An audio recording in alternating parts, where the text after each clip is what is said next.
Welcome to another edition of Into the Fray. I'm Kevin Michalowski, editor of Concealed Carry Magazine. Let's talk about revolver malfunctions.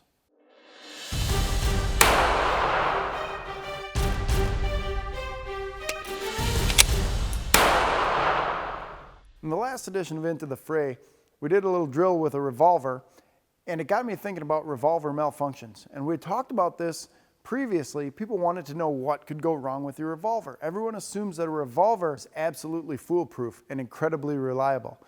Well, you know what they say about foolproof. A foolproof device never seems to take into account the ingenuity of fools. So there are some things that can go wrong with your revolver, especially if you mistreat that. And one of the items that you need to pay special attention to is your ejector star, your ejector rod, and the ejector rod return spring. Now, I just dumped out 5 rounds from this revolver, and it took me a little bit because I keep my guns in really good condition. It took me a little bit to set up this malfunction. But let's just assume you're having a bad day. You got in a gunfight. That makes it a bad day. Now it's going to become the worst day of your life because the gunfight has lasted so long that you need to reload and get back in the fight.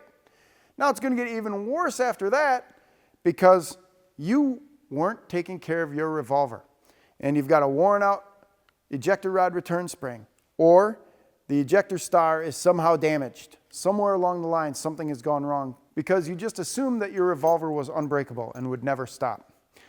So in that case, you hit the ejector rod hard and you get what is called an ejector star overrun.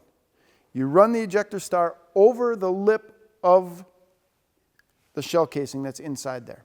This totally turns off your revolver. Nothing is going to happen until you get rid of that cartridge case.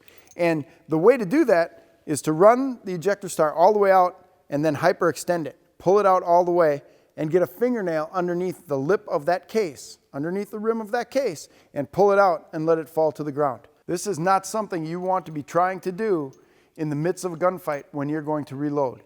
There's no way this revolver is going to close up and allow you to get back in the fight if you have a case overrun of your ejector star like this. You need to be able to clear that.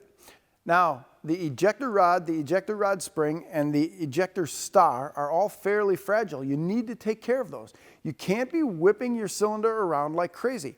You need to know how your revolver works, and you need to know how to clear the malfunctions. Typically, a revolver malfunction is nearly catastrophic. That means you're out of the fight. Doesn't mean your gun's going to blow up and it's going to hurt you. It just means that when something does go wrong with your revolver, it takes you out of the fight. You need to learn how to overcome that, and you need to be ready just in case something happens.